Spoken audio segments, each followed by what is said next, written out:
दोस्तों नमस्कार। ये है मार्गदर्शन फॉर सिविल सर्विसेज। मैं अनुराग चौधरी। दोस्तों मार्गदर्शन एनसीईआरटी श्रृंखला में आज की वीडियो में आप पढ़ेंगे 11वीं कक्षा के राजनीति विज्ञान भारत का संविधान सिद्धांत एवं व्यवहार का अध्याय 3 चुनाव और प्रतिनिधित्व। इस अध्याय में हम भारतीय लोकतंत्र के अंतर्गत चुनाव और प्रतिनिधित्व के प्रमुख सिद्धांत और प्रक्रिया के बारे में विस्तार से पढ़ेंगे। सबसे पहले आइए परिचय जान लेते हैं। दोस्तों, क्या आपने कभी शतरंज खेला है? यदि उसमें काला घोड़ा ढाई घर चलने के बजाय सीधा चलने लगे तो क्या होगा? या फिर क्रिकेट के खेल में यदि अंपायर ना हो तो क्या होगा? प्रत्येक खेल में हमें कुछ नियमों का पालन करना होता है।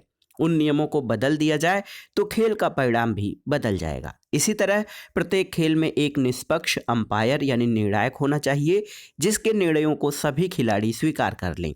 खेल शुरू करने से पहले ही हमें नियमों और अंपायर के बारे में सहमति बनानी पड़ेगी। जो खेल के बारे में सत्य है वही चुनाव यानी इलेक्शन के बारे में भी सत्य है। चुनाव संपन्न कराने के भिन्न भिन्न नियम और व्यवस्थाएं हैं और चुनाव का परिणाम इस पर निर्भर करता है कि हमने कैसे नियम बनाए हैं। हमें चुनाव को निष्पक्ष ढंग से कराने के लिए एक मशीनरी भी चाहिए। चूंकि ये दोनों ही निर्णय चुनावी राजनीति का खेल शुरू होने से पहले ही लिए जाने चाहिए, इसलिए इन्हें सरकार पर नहीं छोड़ा जा सकता। इसलिए चुनाव के बारे में इन मूलभूत निर्णयों को लोकतांत्रिक देश के संविधान में लिख दिया जाता है। तो चुनाव या प्रतिनिधियों के चयन के क्या नियम होते हैं उसको किसी भी देश के संविधान में वर्णित कर दिया जाता है पहले से, ताकि उस पर किसी प्रकार का कोई भी वाद विवाद न हो। इस अध्याय में हम चुनाव और प्रतिनिधित्व के बारे में संवैधानिक प्रावधानों का अध्ययन करेंगे और अपने संविधान में जिस चुनाव पद्धति को स्वीकार किया गया है हम उसके महत्व और चुनाव कराने की निष्पक्ष मशीनरी से संबंधित संवैधानिक प्रावधानों के आशय पर भी प्रकाश डालेंगे। दोस्तों, इस संविधान में प्रावधानों को संशोधित करने के लिए जो सुझाव दिए गए हैं हम उन्हें भी देखेंगे। और इस अध्याय को जब आप पढ़ेंगे तो आपको क्या क्या चीज़ें पता चलेंगी। एक तो ये है कि चुनाव की विभिन्न विधियां कौन सी हैं, अपने देश में चुनाव व्यवस्था की विशेषताएं कौन सी हैं, इसके अलावा स्वतंत्र और निष्पक्ष चुनाव कराने के प्रावधानों का महत्व और चुनाव सुधार पर होने वाली बहस जो है इस अध्याय के अध्ययन के मुख्य मुद्दे हैं। आइए शुरू करते हैं। दोस्तों, चुनाव और लोकतंत्र। देखिए, आइए हम अपने चुनाव और प्रजातंत्र के बारे में दो प्रश्न पूछकर अध्याय की शुरुआत करें। पहला ये कि क्या बिना चुनाव के लोकतंत्र कायम रह सकता है, और दूसरा क्या बिना लोकतंत्र के चुनाव हो सकता है। तो हमने पिछली कक्षाओं में बहुत कुछ इसके बारे में पढ़ लिया है। पहला प्रश्न हमें एक बड़े लोकतंत्र में चुनाव की आवश्यकता के बारे में याद दिलाता है। कोई भी निर्णय लेने में सभी नागरिक दोस्तों प्रत्यक्ष रूप से भाग नहीं ले सकते हैं, क्योंकि आजकल जो राज्य हैं, स्टेट हैं, इनकी जनसंख्या बहुत अधिक है। सभी लोगों को इकट्ठा नहीं किया जा सकता है कि कोई निर्णय वो लोग मिलकर लें। इसलिए लोग अपने प्रतिनिधि यानी रिप्रेजेंटेटिव्स चुनते हैं। इसलिए चुनाव महत्वपूर्ण हो जाता है। जब हम भी भारतीय लोकतंत्र के बारे में सोचते हैं तो सहज ही हमारा ध्यान पिछले चुनाव पर चला जाता है। और आज देखा जाए तो चुनाव पूरी लोकतांत्रिक प्रक्रिया के जाने पहचाने प्रतीक हो गए हैं। हम प्रायः प्रत्यक्ष और अप्रत्यक्ष लोकतंत्र में अंतर करते हैं। प्रत्यक्ष लोकतंत्र किसे कहा जाता है? तो प्रत्यक्ष लोकतंत्र में नागरिक जो होते हैं रोजमर्रा के फैसलों और सरकार चलाने में सीधे भाग लेते हैं। प्राचीन यूनान में आपने पढ़ा हो तो जो नगर राज्य होते थे, छोटे छोटे नगर राज्य, ये प्रत्यक्ष लोकतंत्र के उदाहरण माने जाते थे। अनेक लोगों की स्थानीय सरकारें, खासतौर से ग्राम सभाएं प्रत्यक्ष प्रजातंत्र के निकटतम उदाहरण हैं। लेकिन जब लाखों और करोड़ों लोगों को निर्णय लेना हो तो इस प्रकार के प्रत्यक्ष प्रजातंत्र को या प्रत्यक्ष लोकतंत्र को व्यवहार में नहीं लाया जा सकता है। इसलिए जनता के शासन का अर्थ सामान्यतः जनता के प्रतिनिधियों द्वारा चलने वाले शासन से होता है। यहाँ पर देखिए एक कार्टून बनाया गया है 17 फरवरी 1957 का, कि कहा जाता है कि चुनाव लोकतंत्र का त्यौहार है, लेकिन इस कार्टून में उसे एक आफत के रूप में दिखाया गया है। यहाँ पर देखिए किस तरह से लोग परेशान हैं और चुनाव को लोकतंत्र का त्यौहार माना जाता है, लेकिन इसमें एक आफत या परेशानी के रूप में दिखाया गया है। दोस्तों, ऐसी व्यवस्था जो अप्रत्यक्ष व्यवस्था है, लोकतंत्र है, ऐसी व्यवस्था में नागरिक अपने प्रतिनिधियों को चुनते हैं जो देश के शासन और प्रशासन चलाने में सक्रिय रूप से भाग लेते हैं। इन प्रतिनिधियों के चुनने की विधि जो होती है उसको चुनाव या निर्वाचन कहते हैं। इसलिए महत्वपूर्ण निर्णय लेने और प्रशासन चलाने में नागरिकों की दोस्तों बहुत ही सीमित भूमिका है।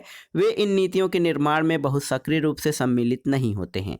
नागरिक उसमें अप्रत्यक्ष रूप से अपने निर्वाचित प्रतिनिधियों के माध्यम से सम्मिलित होते हैं और जिस व्याख्या में सभी प्रमुख निर्णय निर्वाचित प्रतिनिधियों के माध्यम से ही लिए जाएं, उसमें प्रतिनिधियों के निर्वाचन का तरीका बहुत महत्वपूर्ण हो जाता है। दूसरे प्रश्न पर आते हैं तो दूसरा प्रश्न हमें इस बात की याद दिलाता है कि सभी चुनाव लोकतांत्रिक नहीं होते हैं। बहुत सारे गैर लोकतांत्रिक देशों में भी चुनाव होते हैं और भले ही वो दिखावटी ही चुनाव हों। वास्तव में गैर लोकतांत्रिक शासक स्वयं को लोकतांत्रिक साबित करने के लिए बहुत आतुर रहते हैं। इसके लिए वो चुनाव को ऐसे ढंग से कराते हैं कि उनके शासन को कोई खतरा न हो। कुछ लोकतांत्रिक गैर लोकतांत्रिक चुनावों के उदाहरण आप जान सकते हैं। कई देशों में इस तरह के चुनाव हुए हैं जहां राष्ट्रपति या प्रधानमंत्री लंबे समय तक सत्ता में बने रहे हैं और उसके लिए वो चुनावों का भी सहारा लेते हैं। दोस्तों, लोकतांत्रिक चुनाव को गैर लोकतांत्रिक चुनाव से अलग करने की प्रक्रिया या बात क्या है, इसको हम जानेंगे। दोस्तों, किसी देश में चुनाव को लोकतांत्रिक ढंग से संपन्न कराना सुनिश्चित करने के लिए क्या करना चाहिए, तो इसी बिंदु पर देखिए संविधान बहुत ही अधिक महत्वपूर्ण हो जाता है कि किसी देश में लोकतांत्रिक चुनाव प्रक्रिया अपनाई जाए। इसके लिए संविधान या कॉन्स्टिट्यूशन बहुत ज़रूरी है। एक लोकतांत्रिक देश का संविधान चुनावों के लिए कुछ मूलभूत नियम बनाता है और इस संबंध में विस्तृत नियम कानून बनाने का काम विधायिका पर छोड़ देता है। और दोस्तों, ये जो नियम हैं सामान्यतः हमें बताते हैं कि मत देने के लिए योग्य कौन है, चुनाव लड़ने के लिए योग्य कौन है, चुनाव की देखरेख कौन करेगा, मतदाता अपने प्रतिनिधि कैसे चुनेंगे और मतगणना कैसे होगी और प्रतिनिधियों का चुनाव कैसे होगा। तो ये सारी चीज़ें संविधान में या मूलभूत नियम ये पहले से डिसाइड कर दिए जाते हैं। दोस्तों, अन्य लोकतांत्रिक संविधानों की तरह भारत का संविधान भी इन सभी प्रश्नों का उत्तर देता है और आप देख सकते हैं कि इसमें पहले 3 प्रश्नों का लक्ष्य एक स्वतंत्र और निष्पक्ष चुनाव है जिसे लोकतांत्रिक चुनाव कहा जा सके। अंतिम 2 प्रश्न का लक्ष्य जैसे मतदाता अपना प्रतिनिधि कैसे चुनेंगे और मतगणना कैसे होगी, इसका लक्ष्य न्यायपूर्ण प्रतिनिधित्व की व्यवस्था करना है। और चुनाव के बारे में जो संवैधानिक प्रावधान हैं उनके हम 2 पहलुओं की चर्चा करेंगे। इसके लिए दोस्तों हम भारत में चुनाव व्यवस्था का अध्ययन करते हैं कि भारत में चुनाव व्यवस्था किस प्रकार की है। दोस्तों, देखिए कि चुनाव के समय चुनाव प्रचार आपने देखा होगा कि किस तरह से चुनाव प्रचार किया जाता है, चुनाव के तरीके क्या हैं। दोस्तों, चुनाव संचालन करने की एक व्यवस्था है। इसके लिए जो प्राधिकार है, अथॉरिटी और नियम भी बताते हैं कि क्या करें और क्या न करें। और चुनाव व्यवस्था का अर्थ भी यही है, मतलब ये कि चुनाव कैसे कराए जाएं, इस दौरान क्या करना है क्या नहीं करना है, ये सभी चुनाव व्यवस्था या इलेक्शन सिस्टम का अर्थ है। और संविधान में ये लिखने की ज़रूरत क्यों पड़ी कि मतगणना कैसे होगी और प्रतिनिधि कैसे चुने जाएंगे? क्या यह स्वयं ही स्पष्ट नहीं? लोग जाते हैं और वोट देते हैं, जिस प्रत्याशी को अधिकतम वोट मिलते वह चुना जाता है। पूरे विश्व में ऐसे ही चुनाव होता है। हमें इसके बारे में क्यों सोचना चाहिए? दोस्तों, हमें इसके बारे में इसलिए सोचना चाहिए क्योंकि यह प्रश्न उतना सरल नहीं है जितना हमें लगता है। हम अपनी चुनाव व्यवस्था में इतना लीन हैं कि हमें लगता है कि कोई और तरीका हो ही नहीं सकता। लोकतांत्रिक चुनाव में जनता वोट देती है और उसकी इच्छा ही यह तय करती है कि कौन चुनाव जीतेगा। लेकिन लोगों के द्वारा अपनी रुचि को व्यक्त करने के अनेक तरीके हो सकते हैं और उनकी पसंद की गणना करने की भी बहुत सारी विधियां हो सकती हैं। दोस्तों, खेल के इन अलग अलग नियमों से इस बात का फैसला बदल सकता है कि जीत किसकी होगी। कुछ नियम ऐसे हैं जिनमें बड़े दल जो होते हैं दोस्तों, बड़े दलों को लाभ पहुंचता है। कुछ नियमों से छोटे खिलाड़ियों या दलों को भी मदद मिलती है और कुछ नियम बहुसंख्यक समुदाय के हित में जाते हैं तो अन्य अल्पसंख्यकों को संरक्षण देते हैं। आइए देखते हैं कि ये कैसे होता है। देखिए, जो सबसे आगे वही जीते। इस अखबार की आप कटिंग को देख सकते हैं। यह भारतीय लोकतंत्र के एक ऐतिहासिक क्षण के बारे में है। 1984 का जो लोकसभा चुनाव है, इसमें पहली बार कांग्रेस को 3/4 बहुमत। ये नवभारत टाइम्स की कटिंग है। लोकसभा चुनाव में कांग्रेस पार्टी ने पहली बार 543 में से 415 सीटें जीती थीं, जो कुल सीटों के 80% से अधिक है।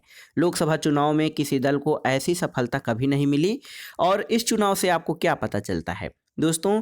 कांग्रेस पार्टी को 3/4 सीटें मिली। क्या इसका अर्थ है कि प्रत्येक 5 भारतीय में से 4 ने कांग्रेस को वोट दिया? वास्तव में नहीं। नीचे दी गई तालिका को जब आप देखेंगे तो कांग्रेस पार्टी को 48% वोट मिले।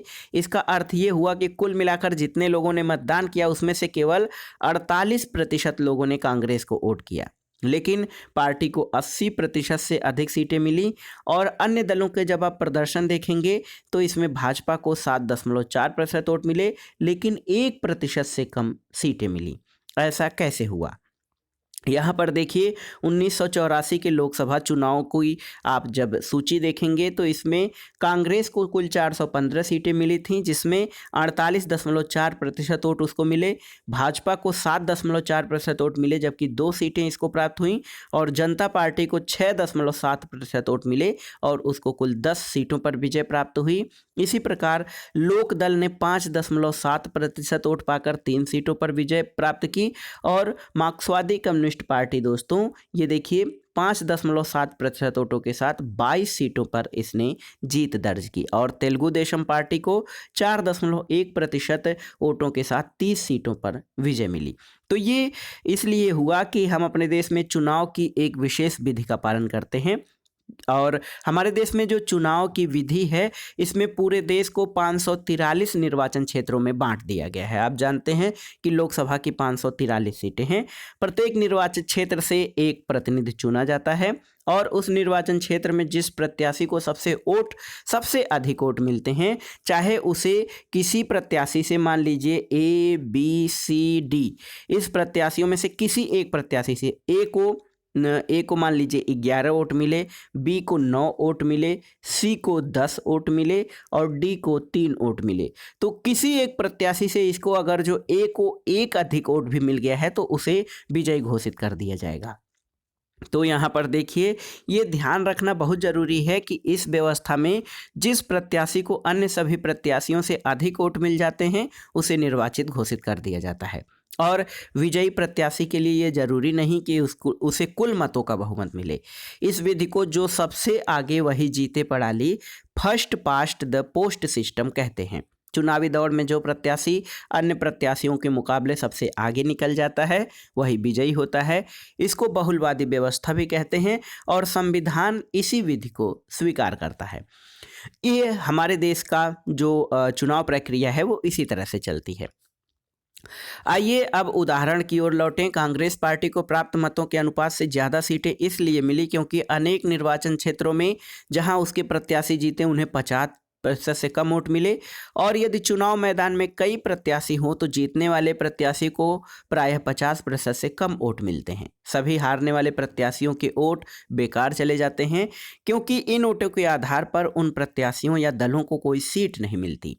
मान लीजिए कि किसी पार्टी को प्रत्येक निर्वाचन क्षेत्र से 25% वोट मिलते हैं, लेकिन अन्य प्रत्याशियों को उससे भी कम वोट मिलते हैं, तो उस स्थिति में केवल 25% या उससे भी कम वोट पाकर कोई भी दल सभी सीटें जीत सकता है। एक प्रक्रिया है दोस्तों समानुपातिक प्रतिनिधित्व। इसको भी देखना और समझना जरूरी है। दोस्तों, इजराइल में होने वाले चुनाव जो हैं समानुपातिक प्रतिनिधित्व से होते हैं। एक बिल्कुल भिन्न चुनाव व्यवस्था का पालन यहाँ किया जाता है।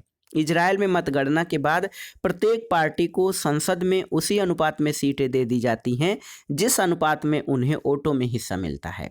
देखिए, प्रत्येक पार्टी चुनाव से पहले अपने प्रत्याशियों की एक प्राथमिकता सूची जारी करती है और अपने उतने ही प्रत्याशियों को उस प्राथमिकता सूची से चुन लेती है जितनी सीटों का कोटा उसे दिया जाता है।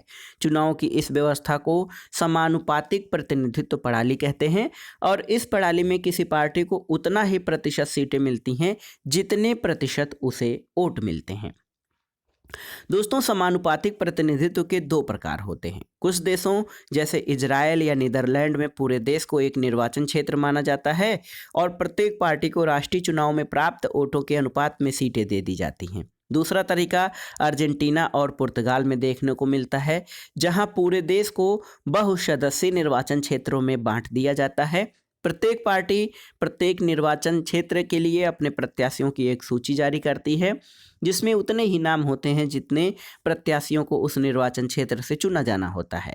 इन दोनों ही रूपों में मतदाता राजनीतिक दलों को वोट करते हैं, न कि उनके प्रत्याशियों को। एक पार्टी को किसी निर्वाचन क्षेत्र में जितने मत प्राप्त होते हैं, उसी आधार पर उस निर्वाचन क्षेत्र में सीटें दे दी जाती हैं। अतः किसी निर्वाचन क्षेत्र के प्रतिनिधि वास्तव में जो हैं राजनीतिक दलों के प्रतिनिधि होते हैं। भारत में हमने समानुपातिक प्रतिनिधित्व प्रणाली को केवल अप्रत्यक्ष चुनावों के लिए ही सीमित रूप से अपनाया है और हमारा संविधान दोस्तों राष्ट्रपति, उपराष्ट्रपति, राज्यसभा और विधान परिषदों के चुनाव के लिए समानुपातिक प्रतिनिधित्व प्रणाली का एक तीसरा और जटिल स्वरूप प्रस्तावित करता है। आइए देख लेते हैं यहाँ पर इस सूची में दोस्तों इजराइल में समानुपातिक प्रतिनिधित्व प्रणाली अपनाई गई है। वहाँ पर विधायिका जिसको नेसेट कहा जाता है, इजराइल की संसद को नेसेट कहा जाता है, प्रत्येक 4 वर्ष पर चुनाव होते हैं।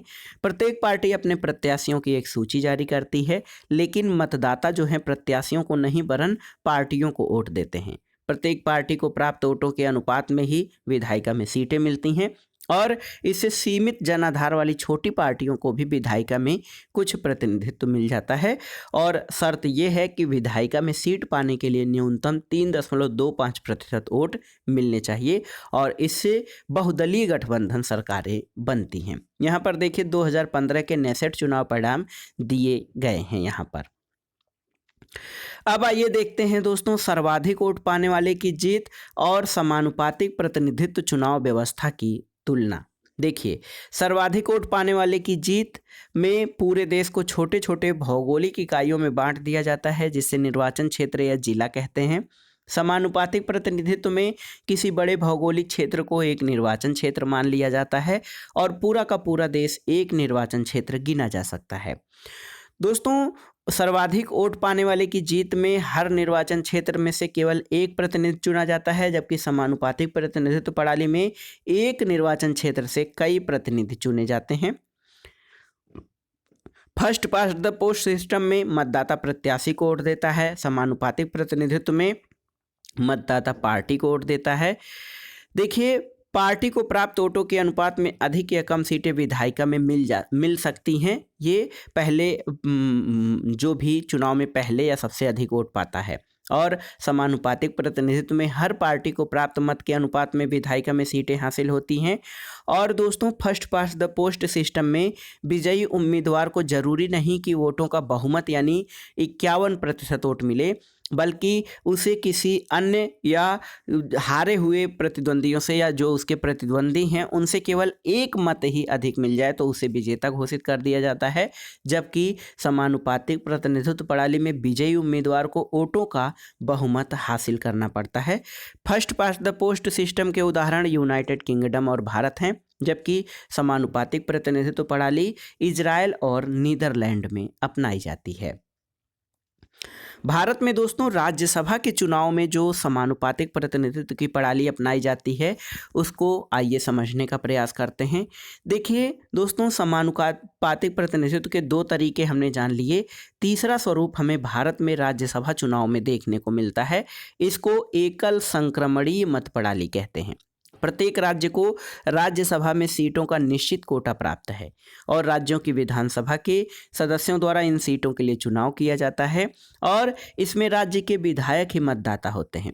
मतदाता चुनाव में खड़े सभी प्रत्याशियों को अपनी पसंद के अनुसार एक वरीयता क्रम में मत देता है और जीतने के लिए किसी प्रत्याशी को मतों का एक कोटा प्राप्त करना पड़ता है और ये फार्मूला है कि कुल मतदान बटे कुल विजयी उम्मीदवार +1+1।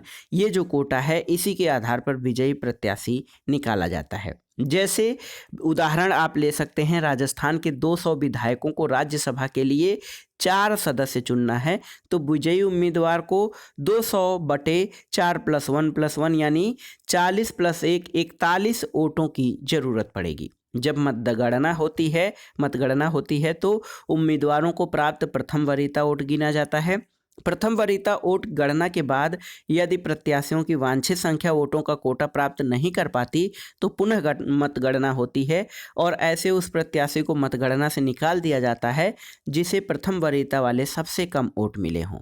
उसके वोटों को अन्य प्रत्याशियों में बांट दिया जाता है। ऐसा करने में प्रत्येक मतपत्र पर अंकित द्वितीय वरीयता वाले प्रत्याशी को वह मत हस्तांतरित कर दिया जाता है और इस प्रक्रिया को तब तक जारी रखा जाता है जब तक वांछित संख्या यानी 4 के बराबर प्रत्याशियों को विजयी घोषित न कर दिया जाए। तो भारत में राज्यसभा के चुनाव के लिए इसी तरह का एकल संक्रमणीय अनुपातिक प्रतिनिधित्व प्रणाली का जो है प्रयोग किया जाता है। दोस्तों, एक प्रश्न ये उठता है कि जब प्रतिनिधित्व की कई सारी प्रणालियां हैं तो यहाँ पर आप देख सकते हैं कि भारत में ये क्यों कहा जाता है या क्यों अपनाया गया है इस प्रणाली को, सर्वाधिक वोट से जीत की प्रणाली ही यहाँ पे क्यों स्वीकार की गई।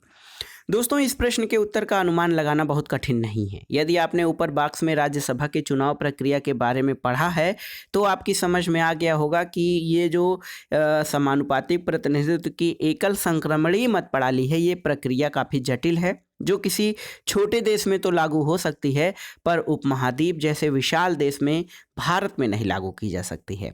सर्वाधिक वोट से जीत वाली व्यवस्था की सफलता इसकी लोकप्रियता का कारण है और उन सामान्य मतदाताओं के लिए जिन्हें राजनीति और चुनाव को विशेष ज्ञान नहीं है, इस पूरी चुनाव व्यवस्था को समझना अत्यंत सरल है। और इसके अतिरिक्त चुनाव के समय मतदाताओं के पास स्पष्ट विकल्प होते हैं। मतदाताओं को वोट करते समय किसी प्रत्याशी को दल को केवल स्वीकृति प्रदान करना होता है और राजनीति की वास्तविकता को ध्यान में रखकर मतदाता किसी प्रत्याशी को भी वरीयता दे सकता है और किसी दल को भी।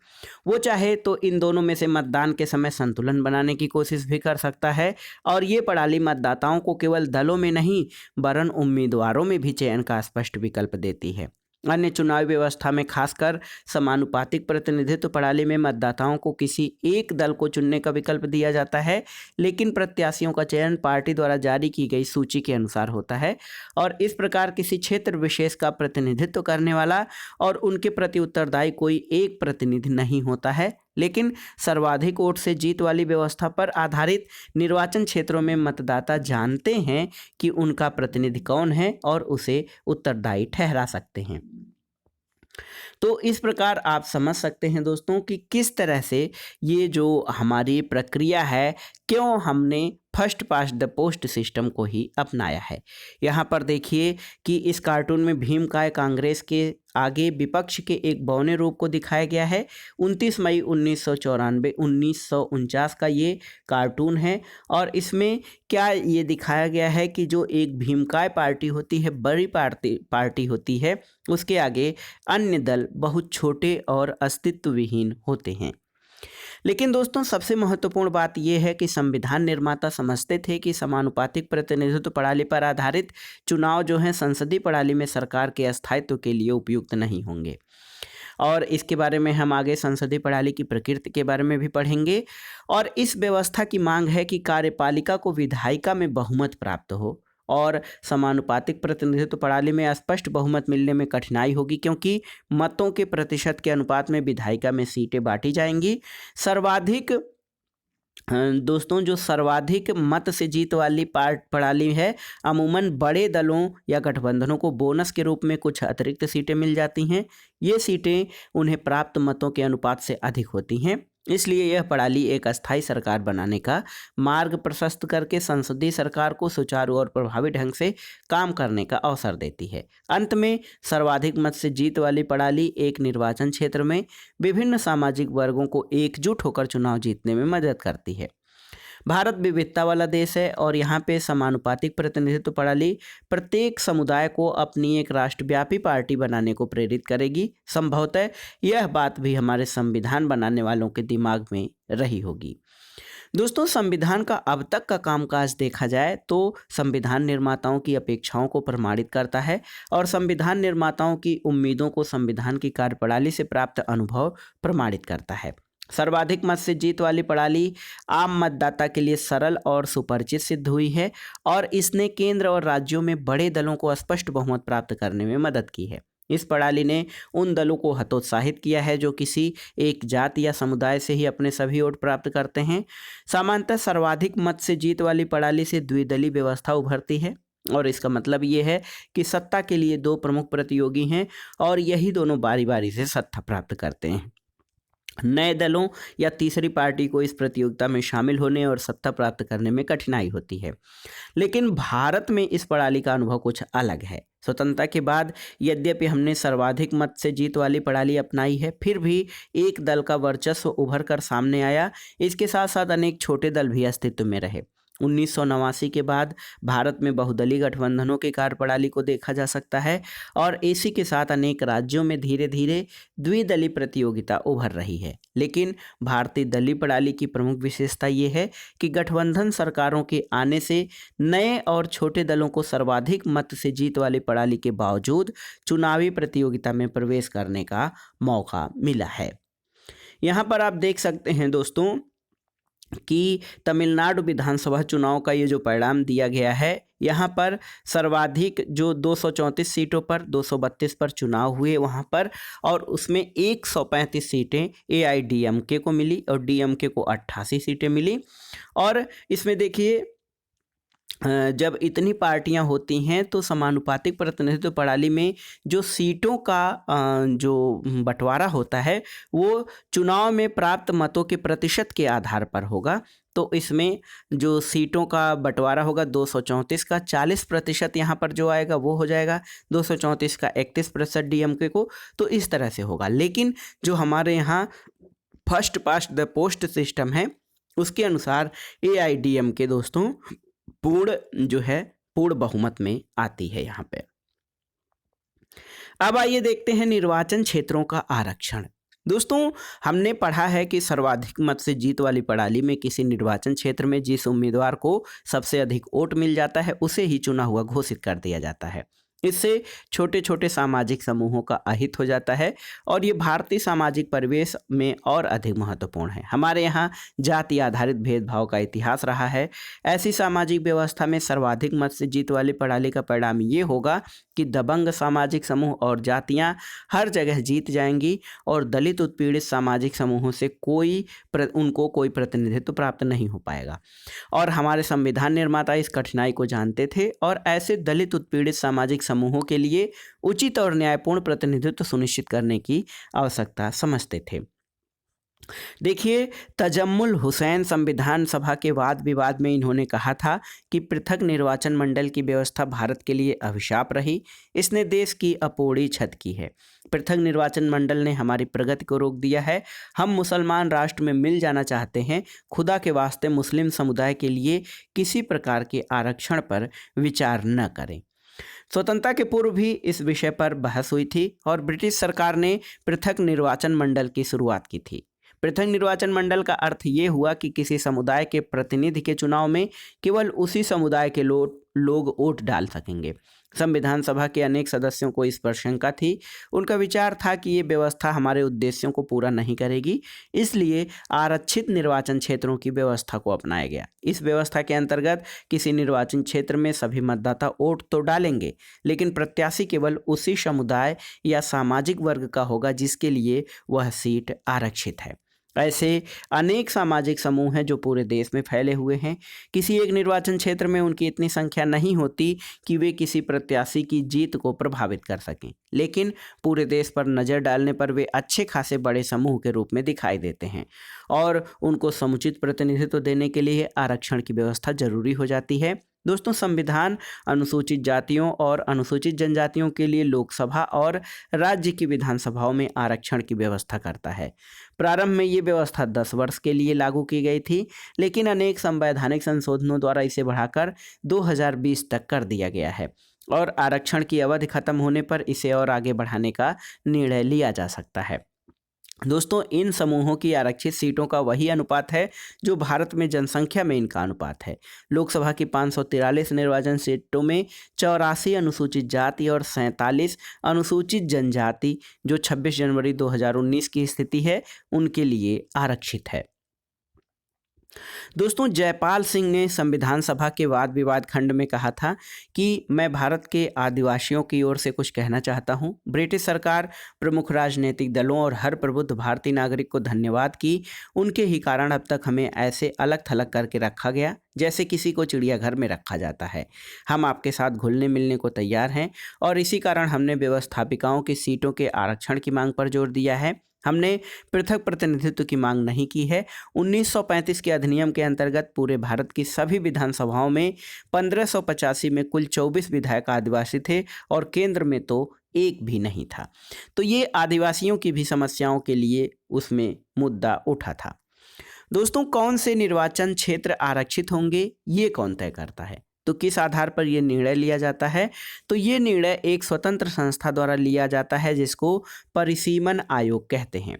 राष्ट्रपति परिसीमन आयोग का गठन करते हैं और ये चुनाव आयोग के साथ मिलकर काम करता है।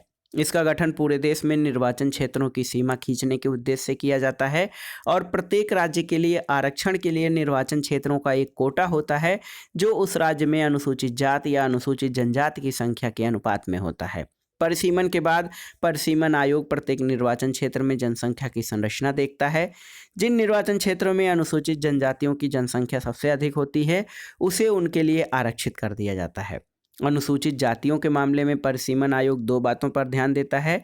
आयोग उन निर्वाचन क्षेत्रों को चुनता है जिसमें अनुसूचित जातियों का अनुपात ज़्यादा होता है, लेकिन वह इन निर्वाचन क्षेत्रों को राज्य के विभिन्न भागों में फैला भी देता है। ऐसा इसलिए कि अनुसूचित जातियों का पूरे देश में बिखराव समरूप है और जब कभी भी परिसीमन का काम होता है तो इन आरक्षित निर्वाचन क्षेत्रों में कुछ परिवर्तन कर दिया जाता है। दोस्तों, संविधान अन्य उपेक्षित या कमजोर वर्गों के लिए इस प्रकार के आरक्षण की कोई व्यवस्था नहीं करता। उधर लोकसभा और राज्यों की विधानसभाओं में महिलाओं के लिए आरक्षण की जोरदार मांग उठी है। ये देखते हुए कि प्रतिनिधि संस्थाओं में बहुत कम महिलाएं चुनी जाती हैं, उनके लिए 1/3 सीटें आरक्षित करने की बात हो रही है। शहरी और ग्रामीण स्थानीय सरकारों में महिलाओं के लिए सीटें आरक्षित कर दी गई हैं। इसे हम स्थानीय सरकार वाले अध्याय में और भी विस्तार से पढ़ेंगे। दोस्तों, लोकसभा और विधानसभा में ऐसी ही व्यवस्था करने के लिए संविधान का संशोधन करना पड़ेगा और इसके लिए लोकसभा में कई बार संशोधन प्रस्ताव लाया गया पर उसे पारित नहीं किया जा सका है। अब आइए देखते हैं स्वतंत्र और निष्पक्ष चुनाव के बारे में। दोस्तों, किसी भी चुनाव प्रणाली की कसौटी ये है कि वह एक स्वतंत्र और निष्पक्ष चुनाव प्रक्रिया सुनिश्चित कर सके और यदि हम लोकतंत्र को एक जमीनी हकीकत बनाना चाहते हैं तो ये जरूरी है कि चुनाव प्रणाली निष्पक्ष हो और पारदर्शी हो। चुनाव प्रणाली ऐसी होनी चाहिए जिससे मतदाताओं की आकांक्षाएं चुनाव परिणामों में न्यायपूर्ण ढंग से व्यक्त हो सकें। दोस्तों, अगर जो हम एक बात पर चर्चा करें मुस्लिमों के बारे में, तो भारत की आबादी में 14.2% से अधिक मुस्लिम हैं, लेकिन लोकसभा में मुसलमान सांसदों की संख्या सामान्यतः 6% से थोड़ा कम रही है, जो जनसंख्या में उनके अनुपात के आधे से भी कम है और यही स्थिति भारत के अधिकतर राज्य विधानमंडलों में भी है। देखिए, कक्षा में जो छात्रों ने कुछ बातों पर चर्चा की है, हिलाल कहता है कि ये सर्वाधिक मत से जीत वाली प्रणाली के अन्याय होने को दिखाता है। हमें समानुपातिक मत प्रतिनिधित्व प्रणाली अपनानी चाहिए थी। आरिफ कहता है यह अनुसूचित जातियों और जनजातियों को आरक्षण देने के औचित्य को बताता है। आवश्यकता इस बात की है कि मुसलमानों को भी उसी तरह का आरक्षण दिया जाए जैसा अनुसूचित जातियों और जनजातियों को दिया जाता है। सभा कहती है कि सभी मुसलमानों को एक जैसा मानकर बात करने का कोई मतलब नहीं है। मुसलमान महिलाओं को इससे कुछ भी नहीं मिलेगा। हमें मुसलमान महिलाओं के लिए अलग से आरक्षण चाहिए होगा। दोस्तों, ये तो बात हो गई हमें आरक्षण के मुद्दे पर। आइए अब जानते हैं सार्वभौमिक वयस्क मताधिकार और चुनाव लड़ने का अधिकार। बहुत ही महत्वपूर्ण है दोस्तों। चुनाव का तरीका निर्धारित करने के अतिरिक्त संविधान चुनाव के बारे में दो मूल प्रश्नों के उत्तर देता है। एक तो ये कि मतदाता कौन है और कौन चुनाव लड़ सकता है। दोस्तों, इन दोनों बिंदुओं पर हमारा संविधान पूर्ण रूप से स्थापित लोकतांत्रिक परंपराओं का पालन करता है। आप जानते हैं कि लोकतांत्रिक चुनाव में देश के सभी वयस्क नागरिकों को चुनाव में वोट देने का अधिकार होना जरूरी है। इसी को सार्वभौमिक वयस्क मताधिकार के नाम से जाना जाता है। अनेक देशों में नागरिकों को इस अधिकार को प्राप्त करने के लिए अपने शासकों से बहुत लंबी लड़ाई लड़नी पड़ी। बहुत से देशों में तो महिलाओं को ये अधिकार काफ़ी देर से और बड़े संघर्ष के बाद मिला, लेकिन भारतीय संविधान निर्माताओं ने एक महत्वपूर्ण निर्णय द्वारा प्रत्येक वयस्क भारतीय नागरिक को वोट देने का अधिकार प्रदान किया। और आपकी जानकारी के लिए 1989 तक 21 वर्ष से ऊपर के भारतीय नागरिकों को वयस्क भारतीय माना जाता था और 1989 में संविधान में संशोधन के द्वारा इसे घटाकर 18 वर्ष कर दिया गया है। और आपके लिए प्रश्न है कि किस संविधान संशोधन द्वारा जो है मत देने वाले या मतदाताओं की आयु सीमा को 21 वर्ष से कम करके 18 वर्ष कर दिया गया। दोस्तों, वयस्क मताधिकार सभी नागरिकों को अपने प्रतिनिधियों के चयन की प्रक्रिया में भाग लेने का अवसर देता है। ये समानता और गैर भेदभाव के सिद्धांत के अनुरूप है, जिसका अध्ययन हमने अधिकारों वाले अध्याय में किया है। अनेक लोग पहले और आज भी ऐसा मानते हैं कि बिना शैक्षणिक योग्यता के सभी को वोट देने का अधिकार देना सही निर्णय नहीं था, लेकिन हमारे संविधान निर्माताओं को सभी नागरिकों की योग्यता और महत्व में समान रूप से विश्वास था कि वे समाज, देश और अपने निर्वाचन क्षेत्र के हित में निर्णय ले सकते हैं। इसी प्रकार दोस्तों, जो वोट देने के अधिकार के बारे में सच है, वही चुनाव लड़ने के अधिकार के बारे में भी सच है। सभी नागरिकों को चुनाव में खड़े होने, जनता का प्रतिनिधि होने का अधिकार है, लेकिन विभिन्न पदों पर चुनाव लड़ने की न्यूनतम आयु अर्हता भिन्न भिन्न है। जैसे लोकसभा और विधानसभा के लिए चुनाव में खड़े होने के लिए उम्मीदवार को कम से कम 25 वर्ष का होना चाहिए। कुछ और भी प्रतिबंध हैं, जैसे एक कानूनी प्रतिबंध ये है कि किसी व्यक्ति को किसी अपराध के लिए 2 या 2 से अधिक वर्षों के लिए जेल हुई हो तो वह चुनाव लड़ने के योग्य नहीं है, लेकिन चुनाव लड़ने के लिए आय, शिक्षा वर्ग, लिंग के आधार पर कोई प्रतिबंध नहीं है। इस रूप में हमारी चुनाव व्यवस्था सभी नागरिकों के लिए खुली हुई है। यहाँ पर देखिए दोस्तों, यहाँ पर नेहरू जी को एडल्ट वोट के रूप में हाथी का पूंछ पकड़े हुए दिखाया गया है। 21 अक्टूबर 1951 का कार्टून है। सार्वभौमिक वयस्क मताधिकार को हाथी के रूप में क्यों दिखाया गया है? क्या यह संभालने योग्य नहीं है या उस कहानी की तरह है जिसमें अंधे हाथी के अलग अलग अंगों के आधार पर उसे बताने की कोशिश करते हैं? अब आइए देखते हैं स्वतंत्र निर्वाचन आयोग। देखिए दोस्तों, किसी भी चुनाव प्रक्रिया को कराने के लिए, स्वतंत्र और निष्पक्ष चुनाव कराने के लिए एक निर्वाचन आयोग या ऐसी संस्था होनी चाहिए जो इस प्रक्रिया को स्वतंत्र और निष्पक्ष ढंग से अंजाम दे सके। भारत में चुनाव प्रक्रिया को स्वतंत्र और निष्पक्ष बनाने के लिए कई प्रयास किए गए हैं और एक स्वतंत्र निर्वाचन आयोग की स्थापना सबसे महत्वपूर्ण कदम है जो चुनाव के संचालन और देखरेख के लिए बनाया गया है। दोस्तों, अनेक देशों में चुनाव कराने के लिए किसी स्वतंत्र मशीनरी का अभाव है, लेकिन भारत में भारत निर्वाचन आयोग यानी इलेक्शन कमीशन ऑफ इंडिया स्वतंत्र और निष्पक्ष चुनाव कराने के लिए पूर्ण रूप से प्रतिबद्ध है। देखिए, अनुच्छेद 324(1) में कहा गया है कि इस संविधान के अधीन संसद और प्रत्येक राज्य विधानमंडल के लिए कराए जाने वाले सभी निर्वाचनों के लिए, राष्ट्रपति और उपराष्ट्रपति के पदों के निर्वाचनों के लिए निर्वाचक नामावली तैयार कराने का और उन सभी निर्वाचनों के संचालन का अधीक्षण, निर्देशन और नियंत्रण एक आयोग में निहित होगा, जिसे इस संविधान में निर्वाचन आयोग कहा गया है।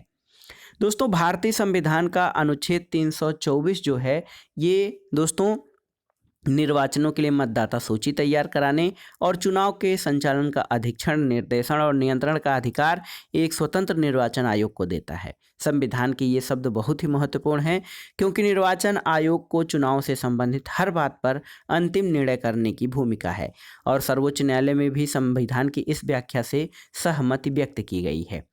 दोस्तों, भारत के निर्वाचन आयोग की सहायता करने के लिए प्रत्येक राज्य में एक मुख्य निर्वाचन अधिकारी होता है। निर्वाचन आयोग स्थानीय निकायों के चुनाव के लिए जिम्मेदार नहीं होता है, जैसा कि स्थानीय सरकारों वाले अध्याय में पढ़ेंगे। तो भारत का निर्वाचन आयोग दोस्तों देखिए, लोकसभा, राज्यसभा, राष्ट्रपति, उपराष्ट्रपति के चुनाव के साथ साथ राज्य विधानसभाओं के निर्वाचन के लिए जिम्मेदार होता है। स्थानीय निकायों के चुनाव के लिए जिम्मेदार नहीं होता है। इसके लिए राज्यों में राज्य निर्वाचन आयुक्त होते हैं जो निर्वाचन आयोग से अलग कार्य करते हैं और इनमें प्रत्येक का काम करने का अलग अलग दायरा है। दोस्तों, भारत का निर्वाचन आयोग एक सदस्यीय या बहुसदस्यीय भी हो सकता है। 1989 तक निर्वाचन आयोग एक सदस्य था, इसमें एक निर्वाचन आयुक्त होता था।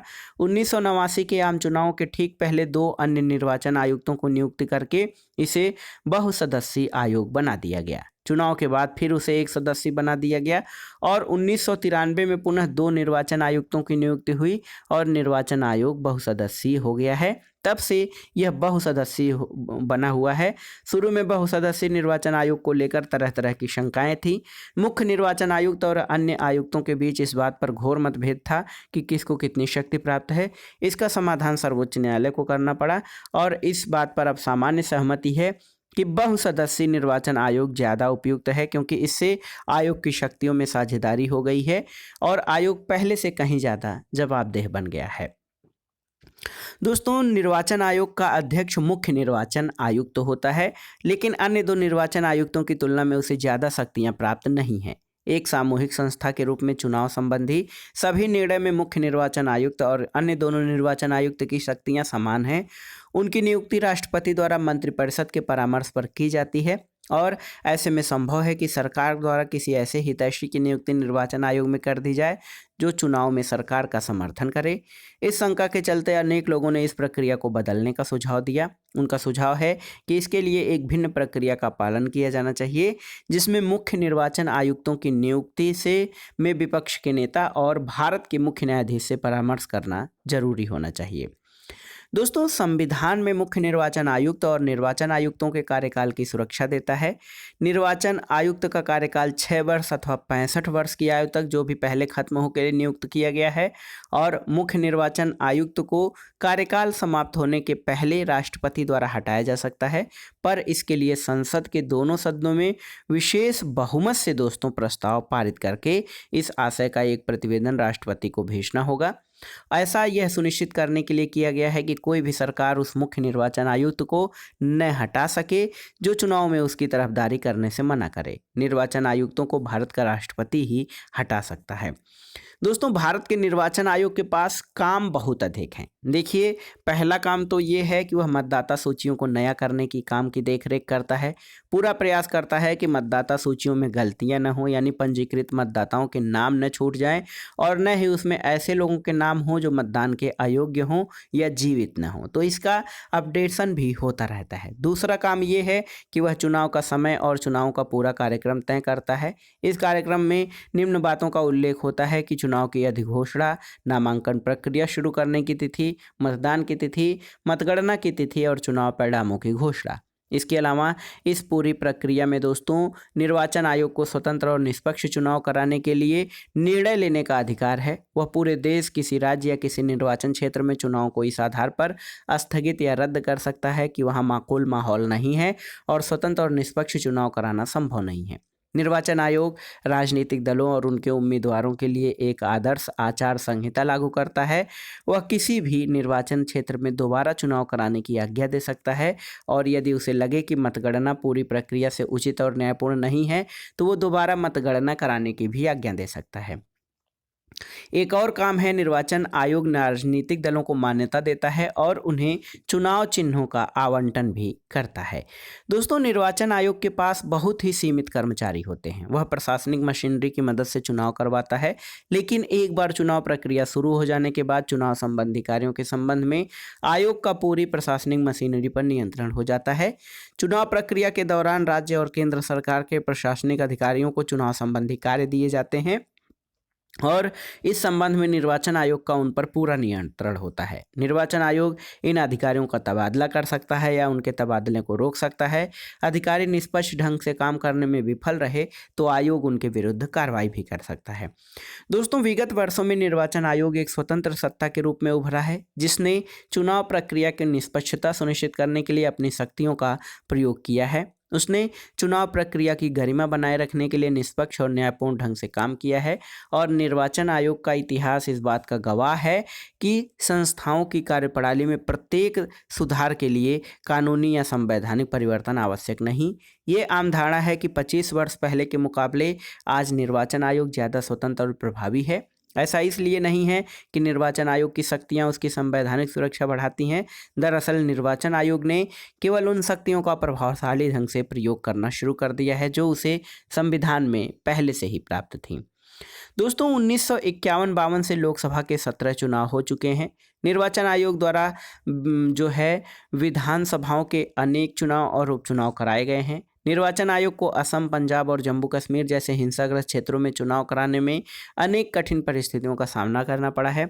1991 में पूरी चुनाव प्रक्रिया को बीच में ही रोकना पड़ा क्योंकि चुनाव प्रचार के दौरान पूर्व प्रधानमंत्री राजीव गांधी की हत्या कर दी गई।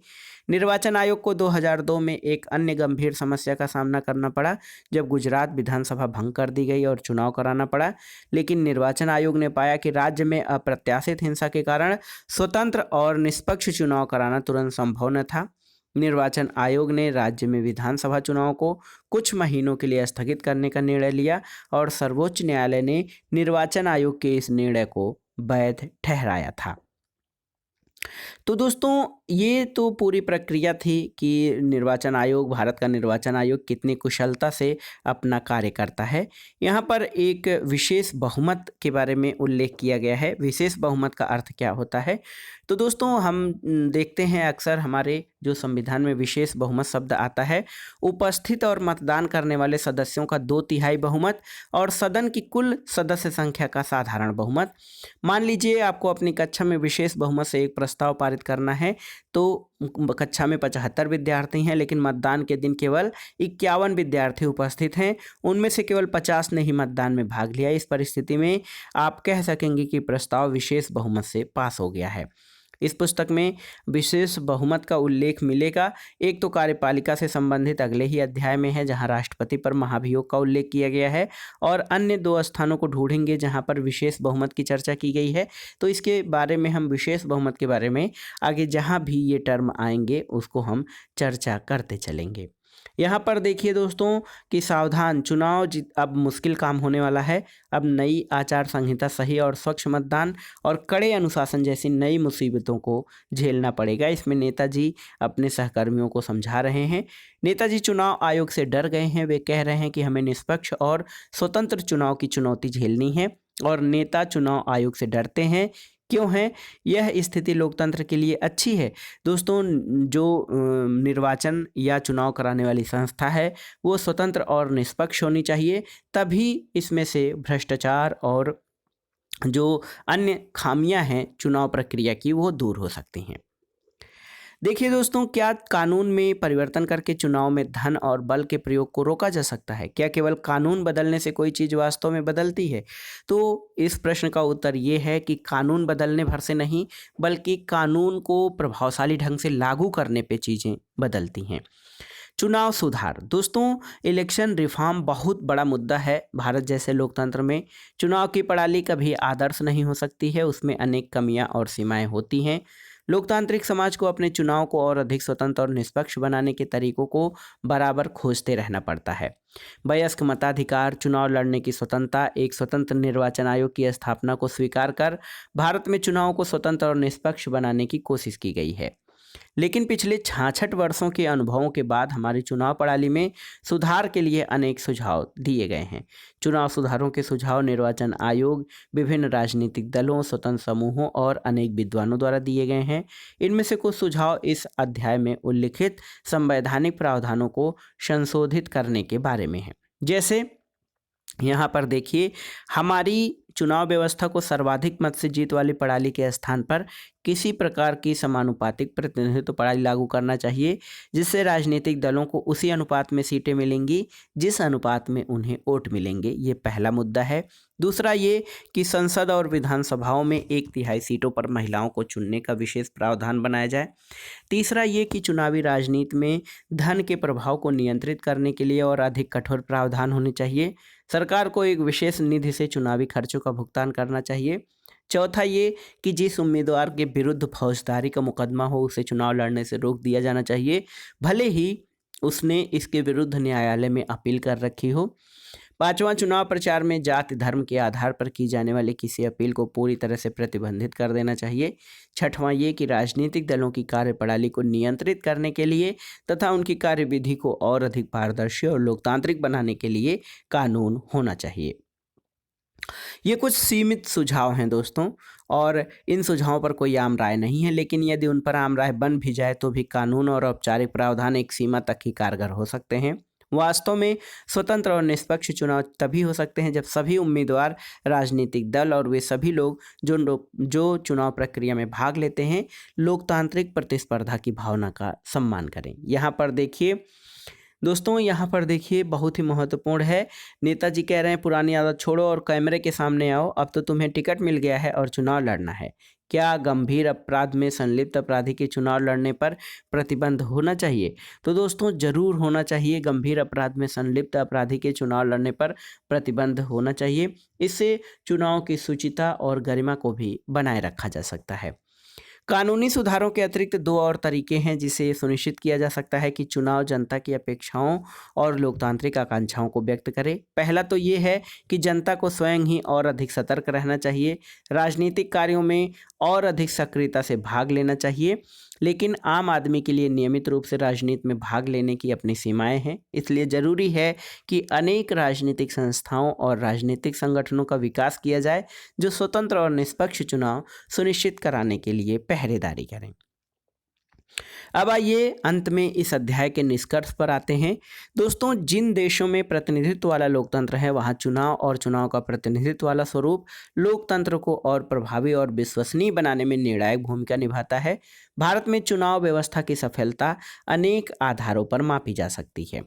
एक तो ये कि हमारी चुनाव व्यवस्था ने मतदाताओं को केवल अपने प्रतिनिधियों को चुनने की स्वतंत्रता दी है, बल्कि उन्हें केंद्र और राज्यों में शांतिपूर्ण ढंग से सरकारों को बदलने का अवसर भी दिया है। दूसरा, मतदाताओं ने चुनाव प्रक्रिया में लगातार रुचि ली है और उनमें भाग लिया है। चुनाव में भाग लेने वाले उम्मीदवारों और दलों की संख्या लगातार बढ़ रही है।